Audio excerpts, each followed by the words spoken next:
Bali wala tayo ngayong magawa na naman. Sunday ngayon, Sunday. Apat lang ang workers ko dito sa Phase 2A. Bali pang araw na ako ngayon. Ang oras natin ngayon is 9:45. Exactly 10 o'clock iikot ako. Napakita ko ulit sa inyo kung saan sila nagtatrabaho. Workers ko ngayon yung ducting lang at medyo mahirap yung pwesto nila.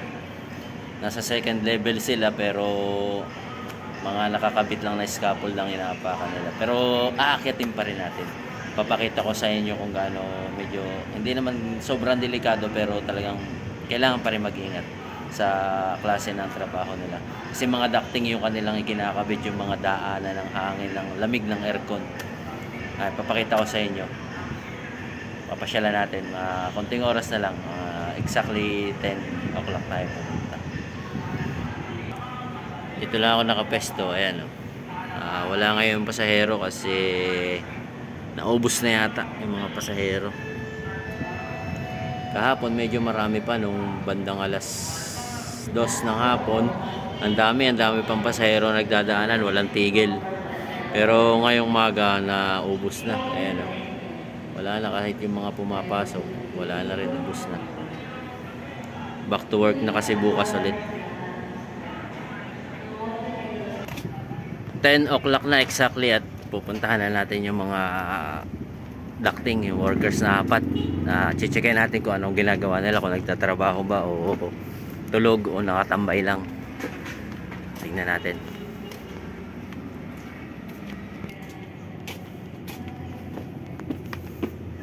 Ito yung daanan.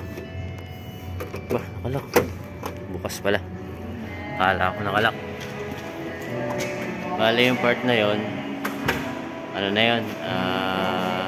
ramp 1, dun dumadaan yung mga pasahero na papunta ng barko. Bali dyan tayo pupunta. Pero pasilip ko muna sa inyo dito. Yan ito yung Phase 2A. Yan. Hanggang dito lang tayo. Kasi ang target talaga natin ngayon, pasyalan natin yung workers na ducting, di ba?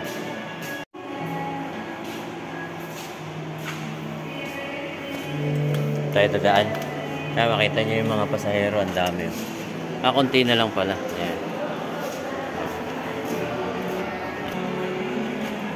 Yan, dito bale, dito sila sa loob. Ayun, nakikita ko na sila. Busy sila sa paggawa. Nakikita nyo yan mga karesbak. Yan ang dadaanan natin paakyat. Required dyan dapat complete harness. Kailangan secure tayo dyan kasi delikado. Hindi natin alam baka biglang mag-collapse yung scaffold na yan o medyo lumuwag na yung mga tornilyo ng pagkakakabit. Kaya kailangan lagi full body harness tayo pag-aakyat dyan. Pero ngayon wala tayong body harness. Subukan lang natin kasi kakakabit lang naman yan.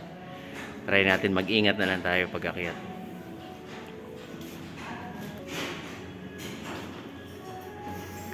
Yeah.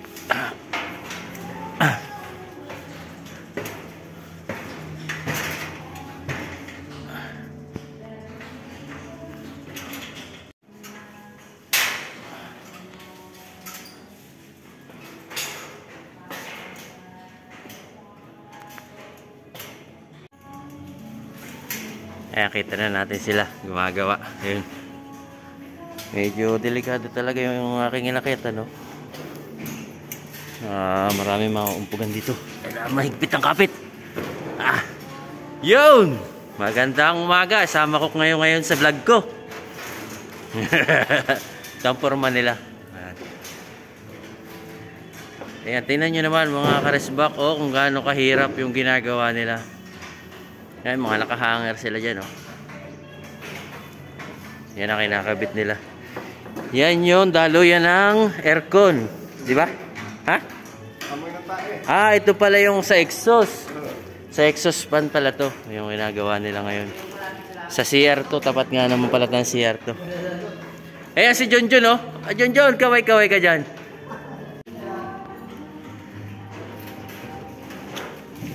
May sinasabi si Junjun. Yun, baka daw mayroong magpapadala sa kanila ng merienda, Sana all. Oh, yung mga mababait na sponsor dyan. Sana kayo. Oh, ayan oh. Ilan na anak mo? Baka naman, 5 na po. Oh, 5 daw ang anak. Asawa? 2 na. Ako pa. Ako niyan. Baog pa daw yun, 5 anak. Kala ito yun, oh, mga kinakabit nila. Ito, mga kinakabit nila. Yan, kung nakikita nyo yan, yan. Yan, mga nakakabit na yan. Yan ang trabaho nila. Puro sa pangitaas, puro nakahanger sila pagkakakabit niyan. Yan yung dinadaluyan ng lamig mula sa Artac machine.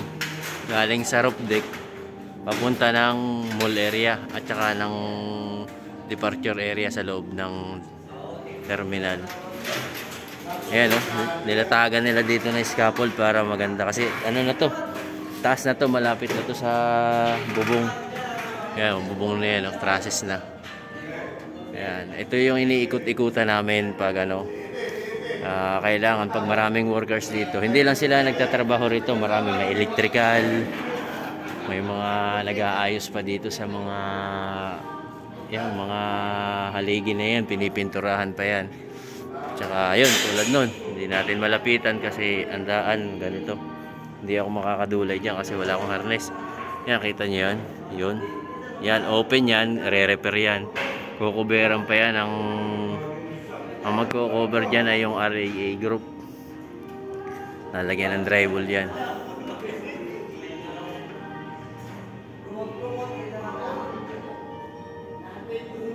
Ito yung sa araw-araw na trabaho, ito yung ginagawa namin, akyat baba dito. Pero pag mga critical na talaga, nagba-body harness kami para ma-check ko sila kung okay ba yung ginagawa nila o tulog o ano, ganun. Bale, ang ganyan activity nila, pinipicturean namin yan. Nagagawan din namin ng mga report yan.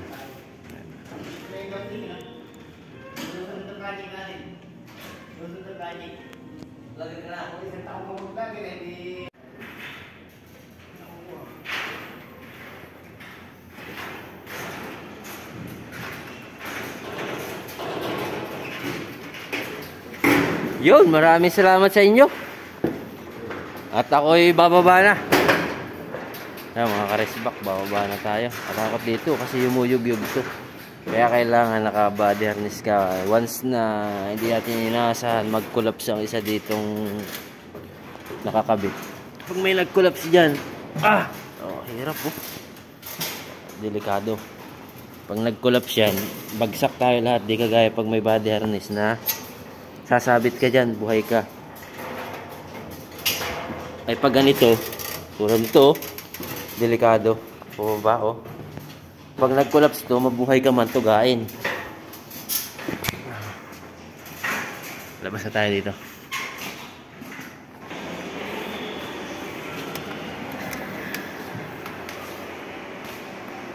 Okay, lalakad na tayo. Punta na tayo ulit dun sa harap, dun sa pwesto natin. Bali, silipin ko lang yung CR dito. Oh, okay na pala, nakabitan pala nito kagabi. Kabila. Kasi dyan, dito ikakabit yung salamin. Dito, nakakabit yung salamin. Ito lalagyan pa yan ng ano, para marmol.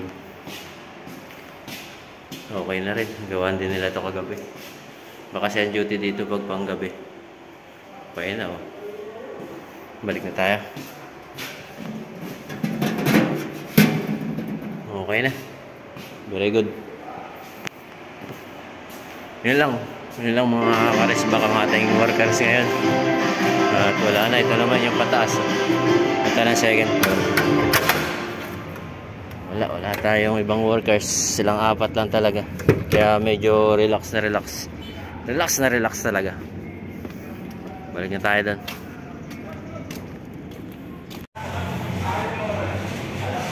Ito na lang yung gagawin natin. Monitoring na lang dito sa post. Saka yung paglabas nila, dito lang naman sila lalabas. Walang iba silang dadaanan kundi dito. Kasi dito lang sila allowed. Hindi na sila pinapadaan dun sa passenger entrance at saka exit. dito lang talaga sila. Ito lang yung daan namin paglalabas. Kaya dito lang silang apat lalabas. Checkin ko lang yung mga gamit. Ganun lang. Mamayang 11:30, ganun lang gagawin ko. Itayin ko lang sila labas. Para mag-break time sila, kakain sila sa labas. Pasok ulit ng mga 12:30. Trabaho na ulit. Ganun lang gagawin. Alas 4, out nila. Checkin ko ulit yung gamit. Uwi na. Hintayin na ako hanggang alas 6. Ganito na lang. Pag 6, uwi na ako. Ganun lang. Pag nandito na yung kapalitan ko, minsan wala pa 6, nakaka-uwi na ako. Kasi maaga ko rin naman siyang pinapalitan. Yun yung advantage dito sa trabaho namin. Pag maaga kang pumapalit, maaga ka rin papalitan ng partner mo dito. Ganun. Mainit. Mainit dito sa port. So, paano mga ka-respect, hanggang dito na lang ulit yung video ko at kita-kita ulit tayo sa susunod na upload ko. Sana tuloy-tuloy lang kasi gumaganda na yung views natin, pumapalo na ulit ng medyo mataas. Sana tuloy-tuloy lang yung suporta nyo. At balang araw, kung pala rin tayo dito talaga na gumanda yung views natin, marami tayong content na gagawin na masusurpresa kayo na gagawin ko pala yung mga ganun. Sana patuloy nyo akong suportahan ulit. At kung hindi pa kayo nakasubscribe, huwag na kayo magkatubiling pindutin yung subscribe button dyan sa gilid nang matulungan nyo naman ang channel ko sa paglago. Maraming salamat at bye-bye. Kita-kita tayo sa susunod.